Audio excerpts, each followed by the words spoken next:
Hello, and welcome to the first RLW of this new year, 2023. You are with Roofer's Coffee Shop. My name is Heidi Ellsworth, and we are very proud today to present a very important learning experience for the beginning of this new year. We are so proud to have the Jobba company here today, and most of all, we are super excited to have Hayne. So today we are going to be talking about being successful selling preventative maintenance. And then with that, seeing all of you coming on right now, I know this is the hot topic and you have the experts here today to talk about it. So thank you for filling out that chat, telling us where you're from, and if you're residential or commercial is great. So to get started, I would like to make some introductions. First of all, someone who really probably doesn't need an introduction, but I would like to welcome Hayne back to this RLW with Roofer's Coffee Shop. And Greg, hi, can you introduce yourself and tell everybody a little bit about yourself? So thanks, Heidi. I am Greg Hayne of Hayne Coaching Group, and I'm probably here because for the last 15 years, I have been training commercial roofing contractor service departments. And so I'm really well known for that. And in addition to that, we have peer groups where we take non-competing roofing contractors of similar size and focus from around the country and bring them together to work on solving common problems and things like that. Excellent, excellent. And I've heard you speak many times, Greg. I'm so excited to have you here today. So thank you so much. Thank you. Speaking of a return performance, we have Eugene here with us today from Jobba. Eugene, you've been on a couple times now, and I'm really excited to have you here with Greg today. Can you introduce yourself and tell everybody a little bit about yourself and Jobba? Yeah, thank you, Heidi, so much for the invite. I guess I did okay if you guys asked me to come back. I love doing these with Greg. It's a lot of fun. So yeah, I'm Eugene Zukowski with Jobba Trade Technologies. I've been here for 6 years.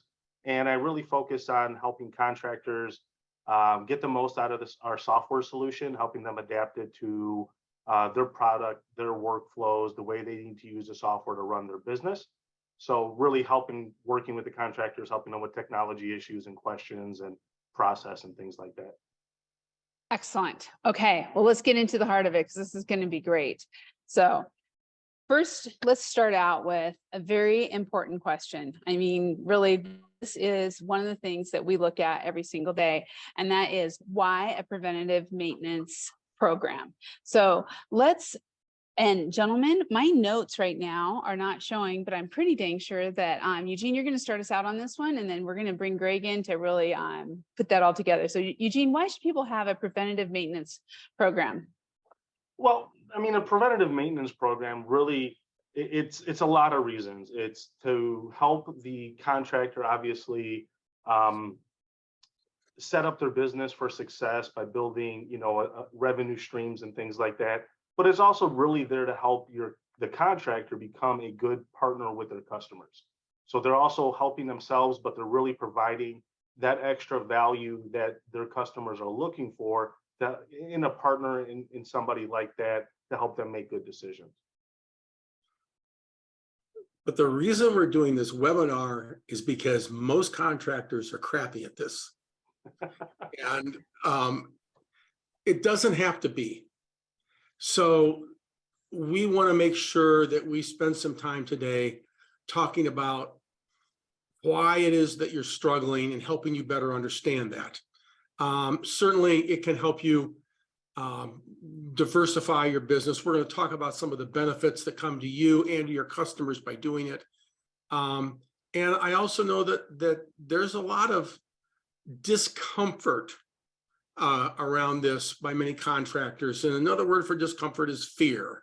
So we're going to try to dispel that. There are a lot of contractors in the commercial world out there that really are quite successful at selling preventive maintenance. And it's not that they're smarter than anybody else, and it's not that they work harder than anybody else. They just understand some of the keys, and we're going to try to make at least some of those explicit today. Excellent. Yeah, I mean, sometimes it's just scary to be adding all of these new things and looking at a preventative maintenance program, understanding the diversification of your business. So you two are here to make that just a little less scary. So let's talk about the benefits of routine maintenance. And let's go ahead and start with you, Greg. That's me, yeah. So the number one reason that you need to be selling preventive maintenance is because it is in the best interest of your customer that they take care of their roof. And that may make sense, but when you look at why most commercial roofing contractors try to sell it, they never mention the customer. It's all about making money. And that is one of the places where everybody goes off the rails. So the primary benefit for you of selling preventive maintenance is because you need to do it because it's in the best interest of your customer. And when you do what's in the best interest of your customer, that comes back to you. There are some other benefits of routine maintenance. One of them is it helps maintain the warranties on the roof by making sure that they get the required inspections. And also, one of the challenges that we have when you have a lot of these to do is you need to automate the process. And I think, Eugene, you're going to speak to that a little bit. Yeah, we're definitely going to talk about, I mean, one of the things that really scares contractors with warranty maintenance or maintenance programs is, how do I handle all of that? How do I handle the scheduling, the billing, the pictures, the documents? You got to make sure everything's here. It just seems like such a hassle. So we're definitely going to talk about some ways to really help you, tackle that beast in the process, and really take advantage of all the other benefits that you're going to get out of putting the program in. Take some of that fear away.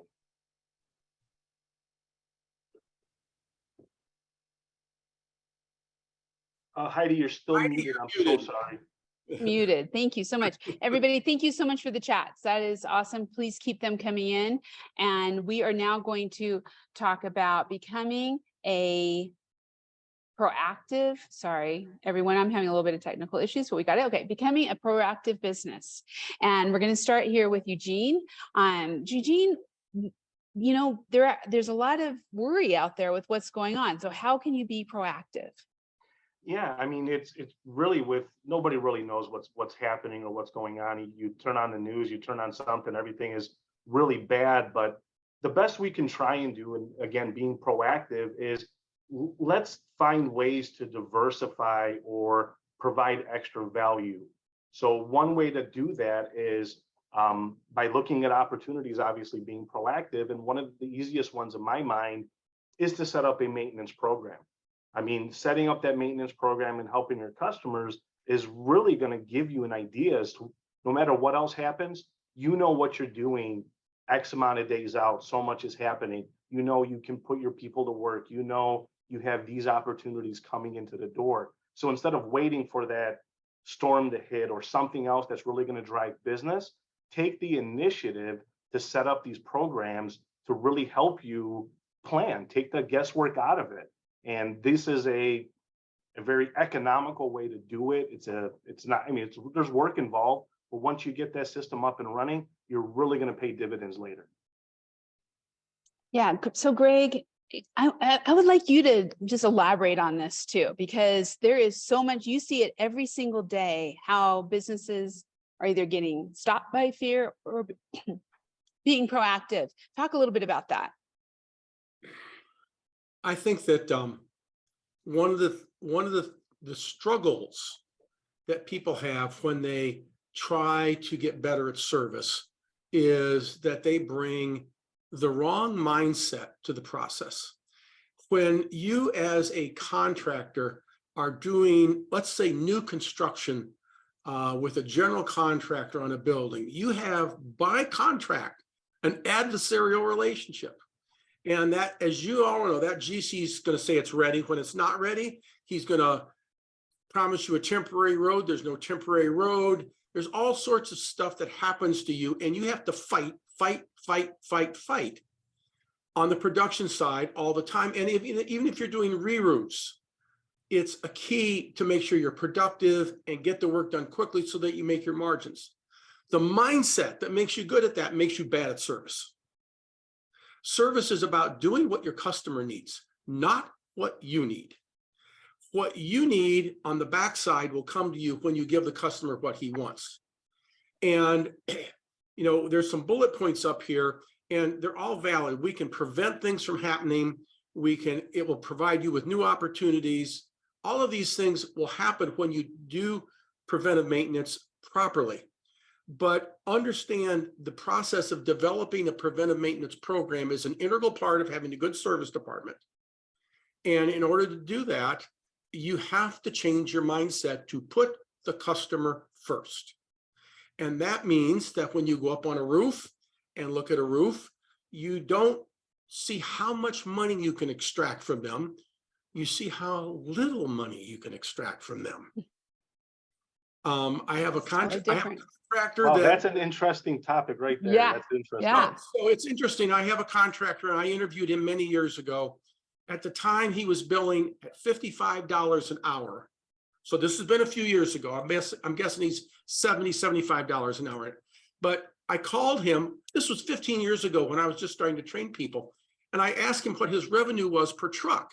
And his revenue per truck, based upon $75 an hour, was over $500,000 per truck.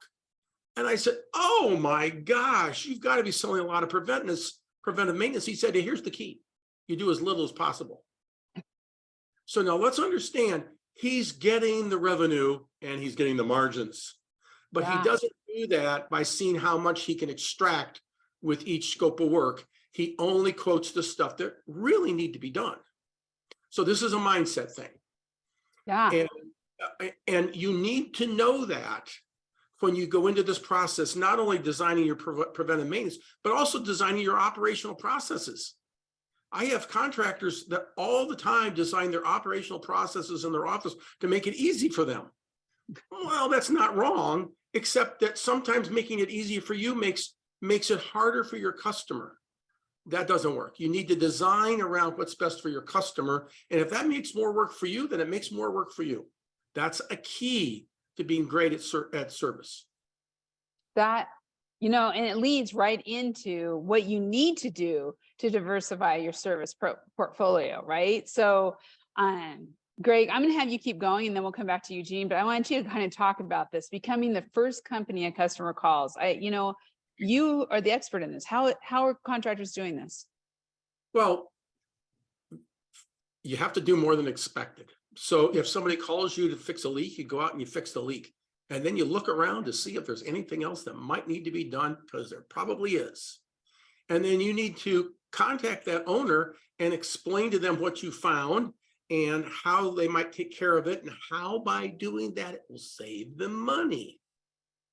And you build that relationship so that they learn to trust you, so they come to you first.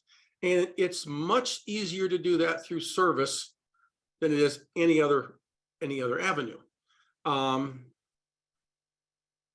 Eugene, do you want to jump in on this? Yeah, I kind of look at it as the better service you provide, answering them when they need the little things. I mean, it's just like, Friday night, I always order from the same pizza place, not because it's the best, because I know exactly what I'm going to get. I call, it's there, it's ready. I know what it's going to cost. I'm good to go. I want people to understand we need to work on building that relationship the same way.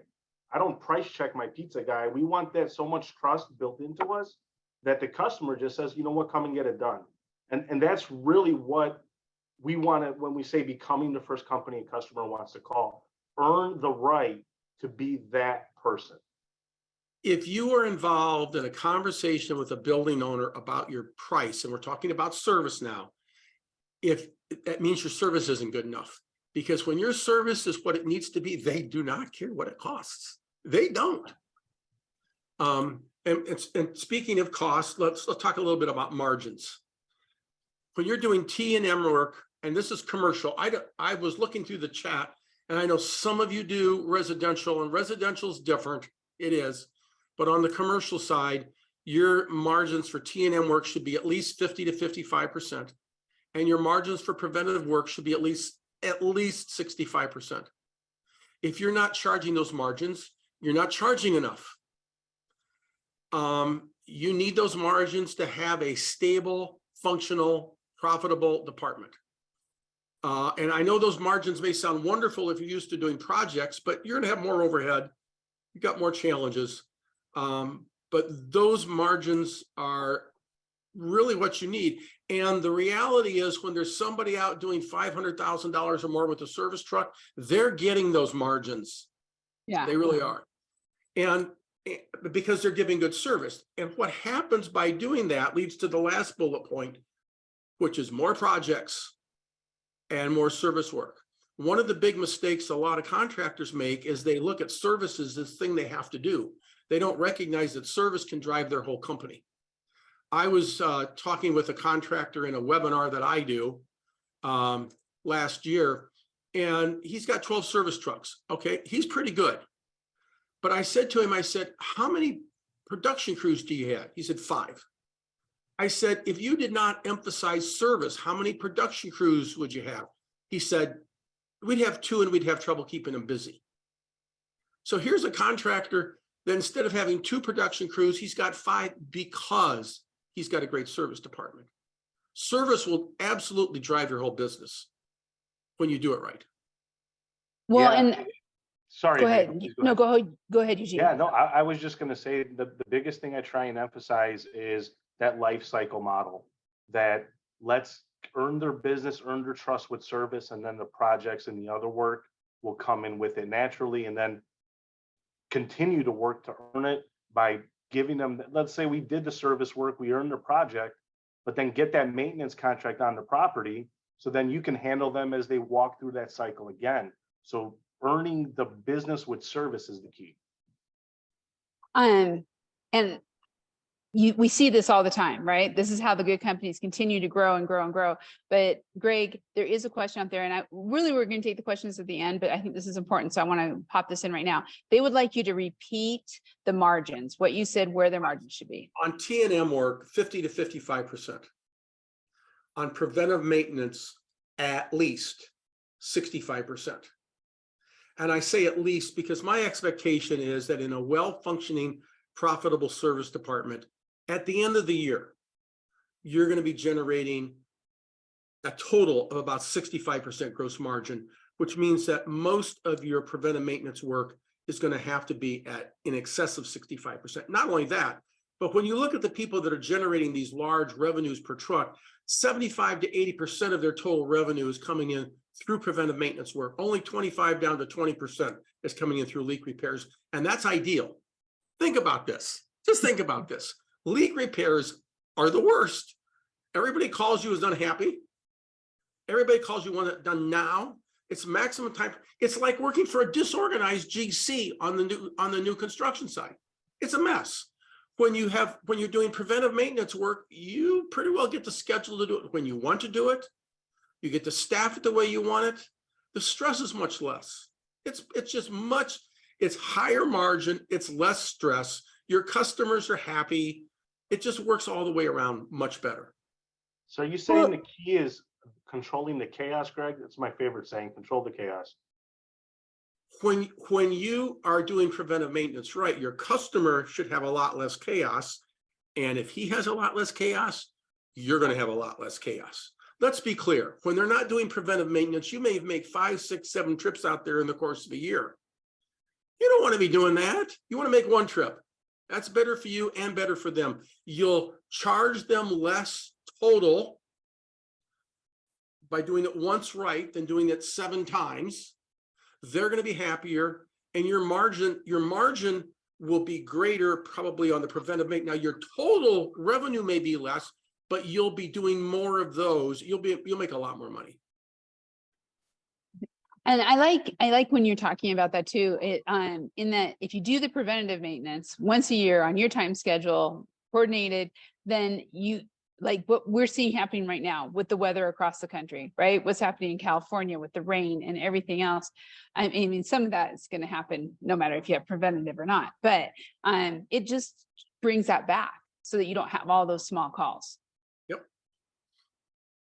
That's excellent. Okay. So And everyone's out here, some great chats going through here. Keep it up, everybody. This is Yeah, awesome. this is a great chat board. I'm getting distracted by reading the chat board. I know, we're trying to all stay focused here and watch everything as we're going through, but this is so good. Okay, so let's talk a little bit about improving relationships with customers, because really what I'm hearing, Greg, and this is what you're saying, is if you get them on a preventative maintenance, they're going to save money, they're going to be a lot happier, and you're going to be happier as a contractor. But how do you do that? How do you improve that relationship? So I'm going to go back to the mindset that I talked about. Let's understand something. Service has nothing to do with roofing. It doesn't. When your car breaks, you take it to the service center. If your flat screen goes pop, you take it to Best Buy's service department. If your washing machine starts going clunk, clunk, clunk, you call the appliance department's service department. So clearly service is not about washing machines. It's not about flat screens. It's not about cars, and it's not about roofing. It's not. Repairs and maintenance are what you do to a roof. Service is what you give to a customer. This is a key distinction that causes most contractors to fail, because you think it's about, now the people that are on the roof, they need to understand roofing. The people that are talking to your customers need to know how to talk to customers. They need to be customer focused. The skill sets you need in the office are all about customer facing, customer focused skills. There's nobody in the office that handles service that needs to know anything about roofing. They need to know how to take care of customers. That's really the case. The service superintendent, he needs to know the roofing part, but the coordinators, the people that are answering the phones, they need to know how to take care of customers. When you do this, you build relationships. When you do this, they start looking to you. You don't have to, that's all you have to do. They start looking at you as an advisor. When you go up on a roof and you say to someone, you don't need to replace this roof, you just need to take care of it. That's not what their other roofers are telling them. The other roofers are, oh, you need a new roof. No, you can fix it. In fact, I would suggest that probably more than 70% of the roofs that are replaced today are being, probably way more than that, but I'm going to be generous and say 70% are being replaced, not because the roof needs to be replaced, but because you haven't taken care of it. And if you just go take care of it, you can get a lot more life out of it. And when you do that for a customer, they get excited and happy. Eugene, I mean, you see this every day. I'm sorry? You see this, about the customers and your customers dealing with their customers. I mean, you're dealing with this every day. Yeah, and it's really the same thing that Greg is trying to say. It's not, obviously, the people out in the field need to know what they're doing and take advantage of, being out there and doing the work right. But it's really just about, answering the phone, responding, communicating, building that trust. Say you're going to be there when you say you're going to be there. It's all about those very little basic things that if you nail those things right, you're going to get all of these benefits, or you're going to improve the relationship with your customers. It's almost so simple. I feel silly sitting here telling someone about it because it's really that basic. One of the things I want to, I was talking faster than I could hit the button. I just want everyone to know on the chat, we're going to come back to some of these because I'm just seeing some great questions. And so, and James King, if that's you, some great questions. So if you want to pop some of these into the Q&A too, just so we make sure to get them at the end, I'm going to watch. There's so much in the chat. It's great. I just don't want to miss anything. So we're kind of working through this in a nice pace that we're going to be able to take a lot of questions. So, we already talked about, okay, sales tips. So I think I missed the slide. Missed the slides, Heidi, go back one. Yeah. There we go. Customer service. Roofing is a service industry. Okay, we just talked about the tips, but let's go through this again. What are some of the tips? Greg, let's start with you. So again, we've talked about some of this by prioritizing the customer, but let's understand what that really means. As an example, if any of you have heard me talk before, one of my things is you need to get the invoice for the repair into the customer's hands within 24 hours. Now, for those of you that work in a service departments that are listening to this, before you panic too much because you know how difficult that is, it's not difficult. The problem is the people in the field aren't properly trained. So once they turn in the right stuff, it's much easier to do that. So to the degree that you can't get the paperwork out of the guys in the field, that's something that you need to fix. That's called training. All right. But here's the thing. That invoice is a communication document. It's not simply a request for payment. And what I see people doing is they build these convoluted processes in their office to try to track how many tubes of caulk they used, and they try to take it out of inventory and charge it against a work order. And they do all this stuff because the accountant thinks he needs this.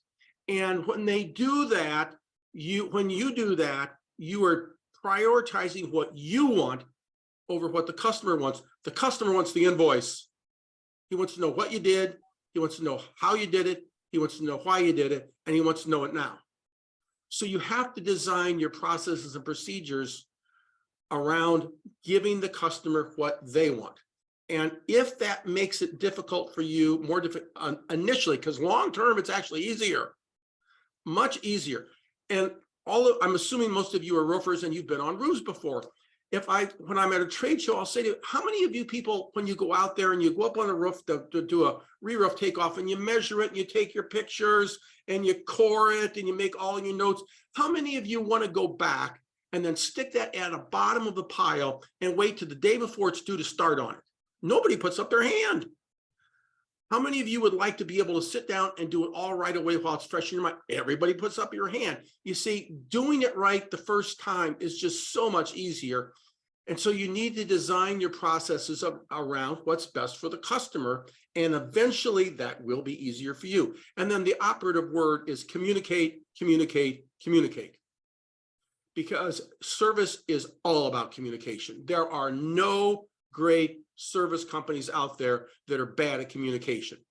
Never happens. No. And there's nobody out there that's producing $500 or $600 or more $100,000 per truck that's bad at communication.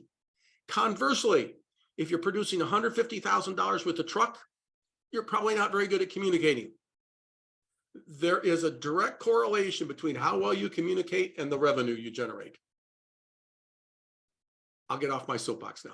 No, please never get off the soapbox. Eugene, can you, some of the tips you're seeing from that side also?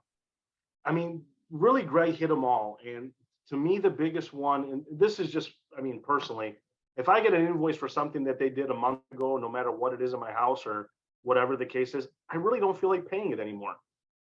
You know what I mean? I forgot what they did. I forgot why they were there. To me, now it's just something. So personally, I know I'm not happy about paying invoices that I get so many days later. So it just makes a lot of sense to me, exactly what Greg is saying.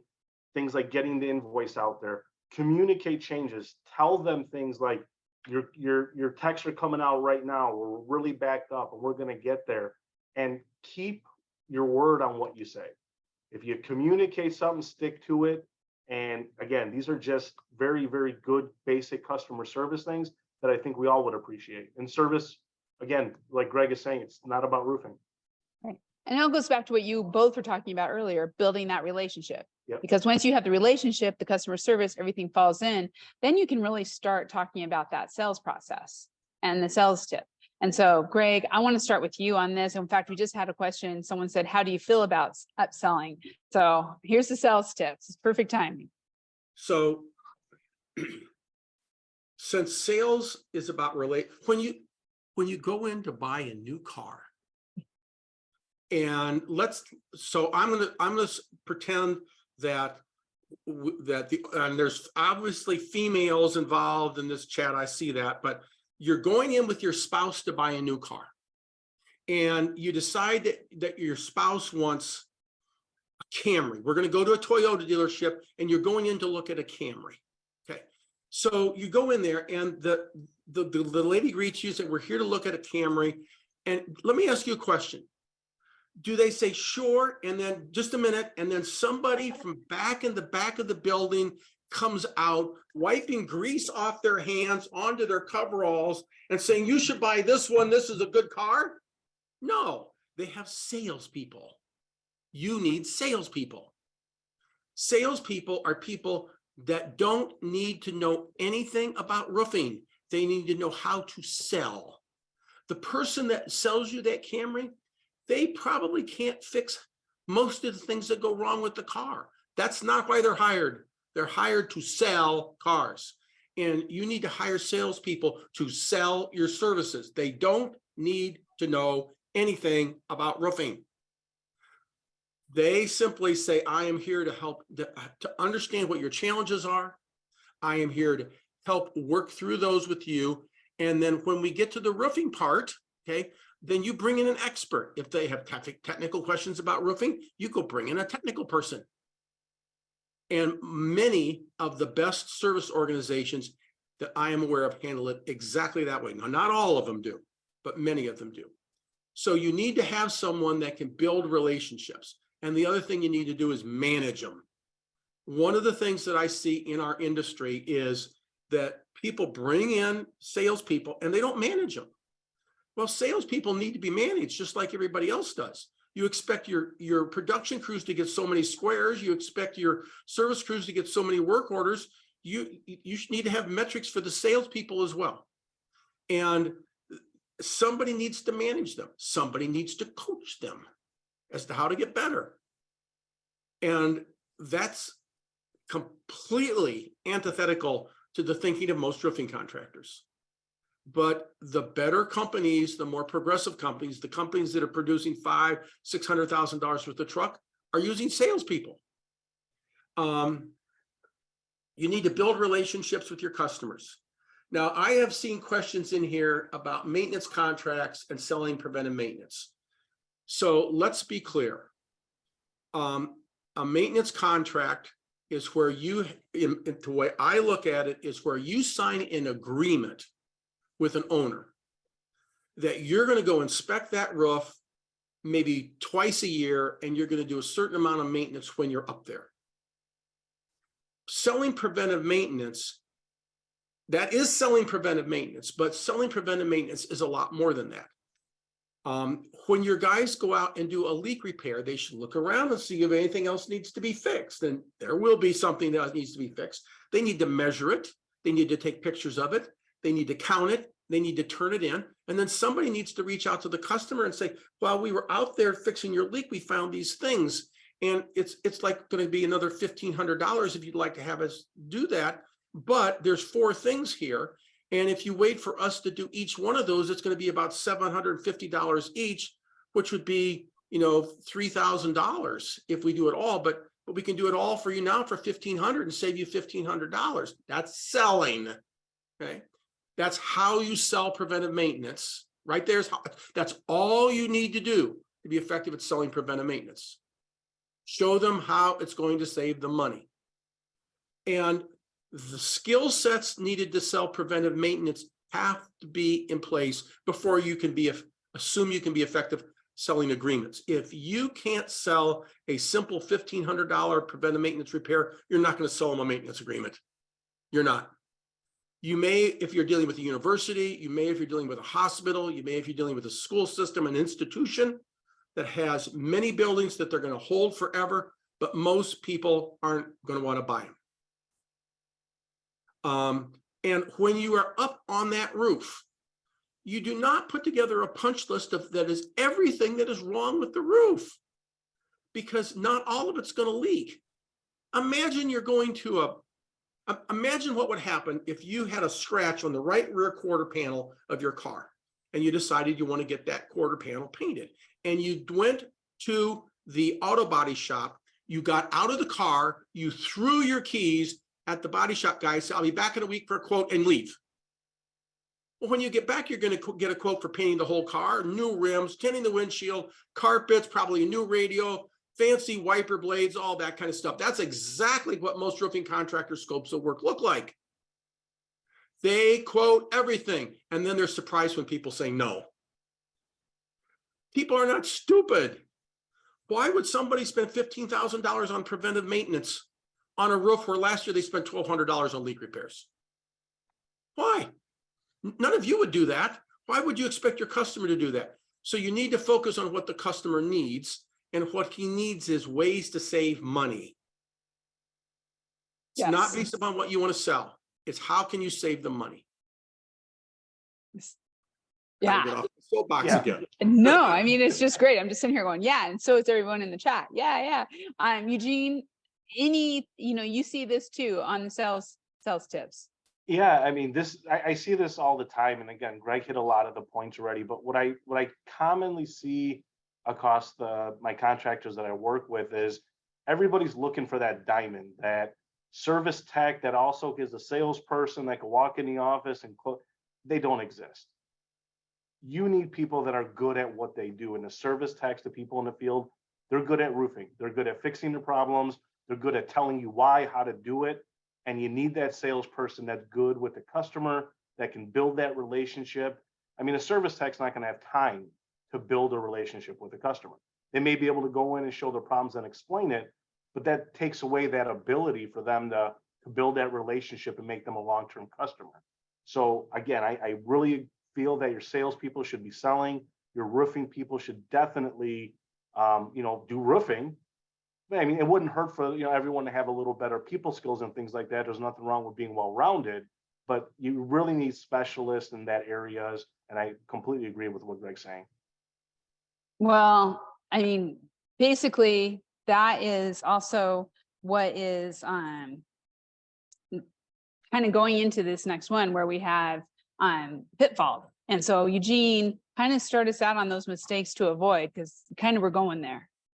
Yeah, I mean, exactly what we're trying to talk about here is one of the most common ones is not explaining what preventative maintenance is. I mean, you walk in and you tell somebody, I'm going to come out here for $3,000 every year and maintain your roof, they're probably going to throw you out. But if you sit down properly and say, I'm going to come here and save you $100,000 over the life of your roof, or get you an extra 10 years out of it by really sitting down and showing you how we're going to maintain it and keep you going and worry about all that stuff. So not taking the time to explain truly what preventative maintenance is, what the benefits are to the customer is a big pitfall. Everyone really wants in and out, and these things take time in that relationship building. Salespeople, we all love them, they're great, but the reality is you got to manage them. You got to set goals for them. You got to be able to track those goals, help them stay on point, help them continue their education. So managing your salespeople, they sold me something today, so they leave them alone. But the reality is long-term, that's not the right way to do it. So it's a very common thing that I see. Greg? Yeah. Really? That's it, Greg? I thought you were going to come in here a little bit no more to add to that. I don't need to add anything to that. Well, then let's get to the technology part of it, because I think there's a lot of contractors out there. In fact, I know it because I hear it all the time, who are curious or like, okay, I want to do this, but I don't know what technology to use. I don't even know what questions to ask. So Eugene, let's start here with you. Yeah, I mean, really the biggest thing is choosing the right software for your company. You want to use software that's going to help you manage all of these processes. So everything from your customers through scheduling and helping you sell. But you really, there's so many options out there. Obviously, we have an option. That's why I'm here to kind of talk about that and stuff. But not every software is right for every company. So I think having that checklist of things that you're looking for in a tool, in a platform, some of the challenges you guys are trying to do, and working with a company that's going to sit down and help you solve those challenges. I think it's important to buy one that was designed for the roofing industry. I mean, yes. Oh, yes. There are way too many contractors that are trying to make the service module that came with their accounting software do what they need to have done in their service department. And as a general rule, the service modules that come with the accounting software don't work the way they need to for roof repair. Yeah, I would agree. I mean, roofing really is a different animal when it comes to certain aspects of it. So look for a tool that was designed for roofing, that's really going to, understand you and what your business needs are, and really start with one that's designed for the roofing industry. I also think it's important for you guys to find a partner who has a service department, offers training, just like you expect. We're telling you to give your customers a good service. We obviously think that, finding a partner for software that can do the same thing is an important thing, because it's so easy to buy something, but then when you need help or you need assistance, that's got to be there. And contractor-driven development, to me, that goes right back into design for the roofing industry. Somebody who understands contractors, the business, what you guys are doing, is somebody that designed this for roofing, and having somebody with that mindset. Yeah, it's Greg. I know you get this question all the time. So, and I know Eugene just kind of went through them, but of course we wanted to hear, what do you share with contractors about technology and what they should be doing? My experience is that most contractors have no clue how to properly purchase the software that they are looking for. First of all, one of the things pardon the soapbox, but so one of the things that's going on right now, pardon my language, which is stupid, it's understandable, but stupid, is that everybody is looking for this piece of software that will do everything for them. They're tired of having 9 different programs in their office, one for accounting, one for estimating, one for HR, one for this, one for that. They don't want any of that. Yeah, you do. Let's pretend for a moment that you have the perfect piece of software that if you use the Edge, it's Edge click compatible, it's click compatible with your accounting software. It does everything exactly the way you want to have it done. It's perfect in that regard. One-stop shopping, it's perfect. Within 1 year of the time that you implement that, somebody's going to walk into your office and they're going to say, have you seen this software package? And you go, no. Well, look at this, what it does. Will ours do that? No. Oh, well, can we, we'd have to do some double entry. Yeah, but the event, and you know what you do? Then you buy it because you need it, because it's better than what you have, and what you have doesn't do what you want it to do. And within 3 years, you're back up to 7 programs. So I understand the idea that you want something that that can integrate, so that you have as little double entry and as much crosstalk as possible. But fundamentally, you want to get the best software that you can find. And one of the key pieces is, what does it talk to? Because you do want it to talk to other stuff. Does it have APIs? How are those APIs are set up? How amendable is the supplier to making his API talk to somebody else's API? Because it's going to cost money to do that. So now I'll get off my soapbox. So I think that one of the things, if you have attempted to buy software, and you bought software and it didn't work the way you wanted it to, then you didn't do it right. It was on you. You didn't do the right research. And Eugene and I had a conversation about this as we were preparing for this webinar. And one of the challenges that I think that you all are dealing with is that I think you always need to take a test drive. I mean, you're not going to buy a car without taking a test drive. But the backside of that is, in most cases, you also don't have a driver's license. Yeah. And so you understand the value of a test drive, but you really don't appreciate what you're looking at and how it works or what it doesn't do, because you've not used the software. And often the people that are making the purchase decisions are not the people that are going to use it either. So for instance, I would say, if you're talking about using a product, whether it's Jobba or one of the competitors, I would suggest that the person that needs to be involved in the decision-making needs to be a roofer in the field that's going to be using it, not somebody in the office that doesn't know how to turn it on. And so I think contractors do a remarkably poor job of getting the right software because they think they can figure this out and they can't. I'm off the soapbox now. No, those are all really, really good points. And another piece of advice, no matter what platform you go with, I definitely think executive buy-in is extremely strong. Because like Greg said, a lot of times the people that use the software are not involved in the purchasing process. And the people that bought it walked away when it's time to go implement it and use it. So that executive buy-in, I mean, of course, getting some other day-to-day users involved is absolutely a great idea. But in order to successfully do it, you have to have that, we're going to implement this and run this. That's going to help you no matter what you choose. Because if you think you're going to just turn something on and get rolling, yeah, maybe if you want to do business the way someone said you should, but it's going to take some work, but it could be really good work. And of course, I think come take a look at what we have to offer. We have a lot of tools to help you guys in a lot of these ways, and come do your research, take a look. Yeah, and Megan just put that link in there for the easy demo. So no hassle demo. So I think that's important too. And I want to follow up on what Eugene has said. Obviously, you have to have the buy-in from the top level. That's generally not the problem. The problem is the people at the top level think that they understand what needs to happen, and they're wrong. And so you need to get the users involved in the process. We've got questions.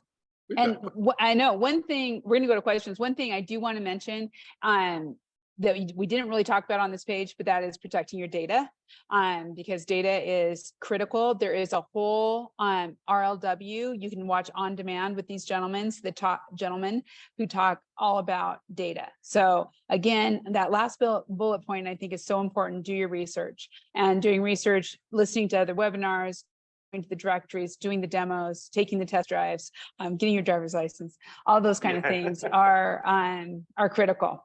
Yeah. So, wow, thank you so much. We have a bunch of questions, so we're going to go ahead and start on those. I've been looking at them. The answers are yes, yes, no, maybe, sometimes, no. Greg, why don't you start by picking one out and go ahead and answer it? So the last question I see is there a program that you would use for roof inspections? Yes, the program that you're using for your daily service work should be the same program you use for your roof inspections. It will all be integrated. And to my knowledge, well, for instance, Jobba does that. They've got an inspection, part of their system is an app that would allow you to do an inspection, and they also can manage the service repairs. So that's an example. That's a very good example of the sort of questions you ought to ask, because I don't know that all of Jobba's competitors do have that type of ability. Do you use your own? No, use the stuff that comes with the software. How can a salesperson help the customer solve their concerns if they don't know about roofs? Oh, this is a great question. So you have leaks, ma'am, though they're not costing you any money. Oh, they are costing you money. How is it costing you money? The salesperson builds a relationship and understands what the problem's in. The person says, how are you going to take care of this? And what you say is, I am here to help you figure out. Let's talk about automobiles. Okay. When you go in to buy an automobile, you do not ask how the engine works. You do not ask how many pistons there are, or how many rings are on each piston. You don't ask those technical questions. The salesperson is trained to help you figure out which features and benefits can best be met by the cars that you're looking at. And so when a salesperson is building a relationship with someone, they are talking about what are your problems, what are your budgets, where are your pains. And as soon as the question comes up about roofing, you go, I'm glad they try to get an answer for that. But you need to understand, my role in this process is not to be the expert on roofing. We have people in our company that are experts on roofing. Mine is to understand what your challenges are, what has not worked for you in the past, and from there, figure out how maybe we can better serve you. You don't talk about roofing. They don't care about roofing. They really don't. They care about getting their problems taken care of, which happens to be a leaky ceiling over a computer. That's what they care about. To the ones getting these margins, what are your local competition? Is the market saturated, or are you the only one in the area? No, the markets are saturated. these people are making these margins where they have a lot of competition, and they're making those margins because most of their competition is crappy. So Greg, does this go back to the earn the relationship and it doesn't matter what you cost them? That's exactly right. That is exactly right. When you do what you need to be doing, there's not a conversation about competition. As a salesperson, when the salesperson calls in and says, hey, are you open-minded to considering somebody else? I know you already have roofers working for you. And they say, sure, I'm open-minded. And you make an appointment and you sit down, you say, why am I here? Because what are your roofers not doing? Because if your roofers were really, truly doing the things that they needed to be doing for you, you would never let me in your office. So what is it that you're not getting from them that you need? And then they're going to spill. Well, they don't communicate. Here's what they're going to say. They don't communicate with us. It's taking them too many times to find the leak. That may be true, but it's probably not because they can't find the leak. It's probably because there's poor communication. That's probably what it is. And you go on from there. So those people that are getting the high margins are all in saturated markets. They're just better than everybody else. And when people find out, they go right to them. Other questions. How frequently should you try and set up maintenance contracts? I think that until you're good at selling preventive maintenance the easy way, you shouldn't try it the hard way. Should you charge up front or when the work is completed?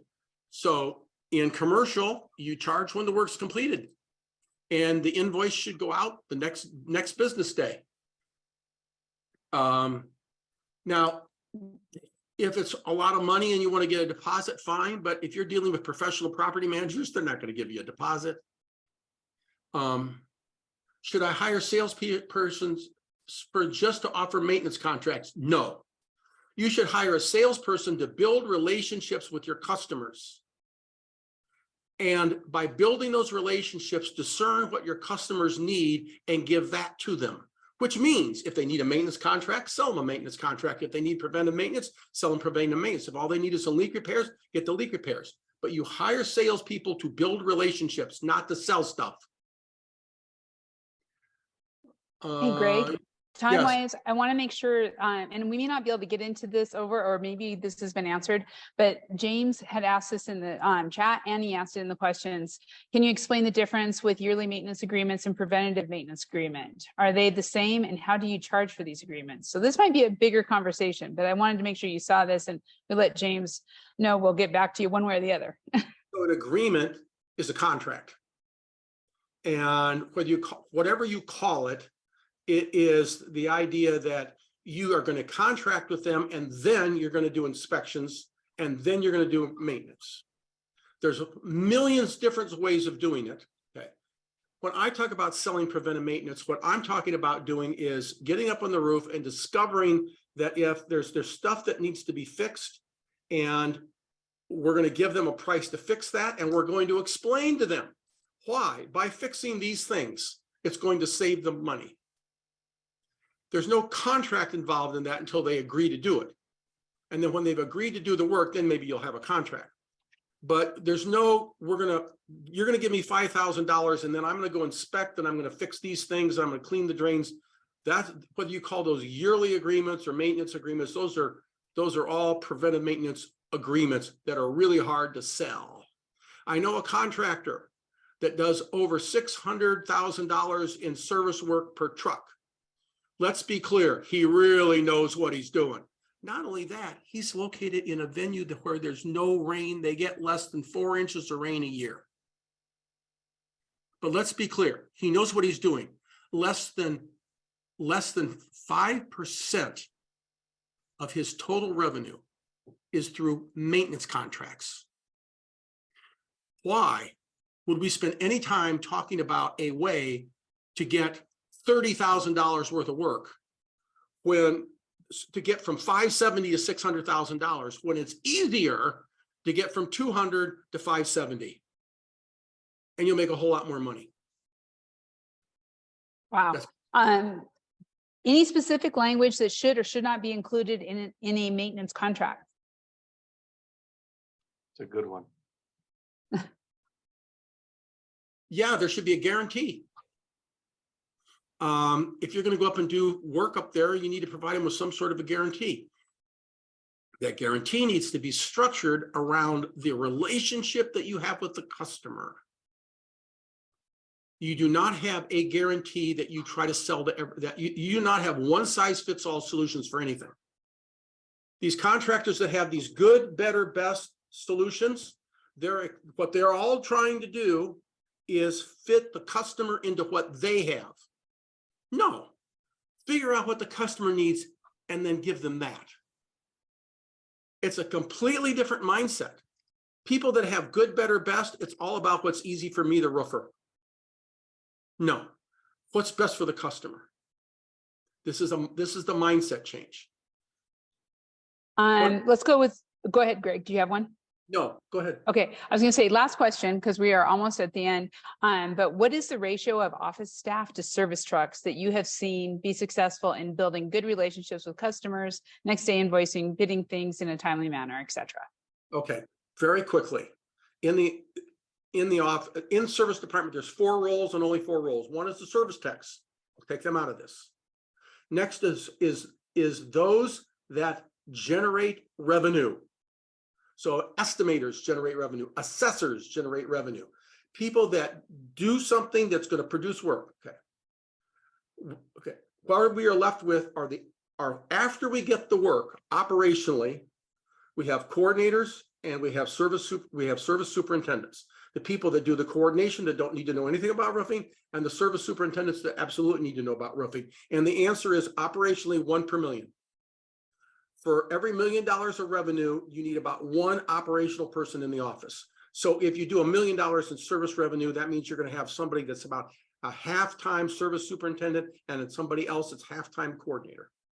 If you're doing $5 million, there's going to be a total of 5 people involved on the operational side. Now, on the revenue generation side, just as many as you can get. As many as you can get. But on the operational side, about 1 per million. Wow. Wow. Okay. So we have a lot of questions out here. People are asking, is this being recorded? Because they want to listen to you both again, which is very nice. And so, yes, it has been recorded. It is going to be produced and put out within the next 24 hours. It will be on Roofers Coffee Shop under the Read, Listen, Watch navigation. And you can share it as much as you want. Please share that out there. It is great. We also have a lot of questions in here that may not have gotten answered or may not have gotten addressed. I've seen Eugene trying to get some in there and different things. So we'll be going through this chat list and we'll be reaching back out to people who have questions, or feel free to email Heidi@rooferscoffeeshop.com. Or in fact, Greg and Eugene, if you want to put your emails in the chat, you can also reach out to these gentlemen. So this is all about answering those questions for you. This has just been an amazing chat group. People out there, thank you so much for attending. As you have questions, again, we're still here. This is not over, and please watch it and share it in your company and to other roofing professionals. So Eugene, Greg, thank you so much. This has been amazing. Thank you guys very much. That was fun. Glad Yeah. to do it. And that soapbox, it's doing really well. So we're in a good spot there, Greg. I know what I'm sending Greg for his birthday present this year. I've already got a design. I know what's going out. Put that nice logo on it. There you go. Mm-hmm. For everyone, thank you again for being here today. Our next RLW will be February 1st at 11 a.m. and it will have John Kenny with Cottney Consulting talking about field leadership, how to empower, train, and provide leadership growth career path out on the roof in the field. So it's gonna be great. Please join us then. I want to attend that one for sure. When is that? That's a great one. That is February 1st at 11 a.m. Pacific. Fantastic. I'll make sure I'm there. Thank you. There you go. It's gonna be great. Thank you all. Thank you, gentlemen, again. Thank you all for being on here. Please check out Jobba's directory on Roofers Coffee Shop. You also, in the chat was the free demo. You can also find that in the directory and online. Great stuff, everyone. Happy New Year, and we'll see you February 1st. Have a great day.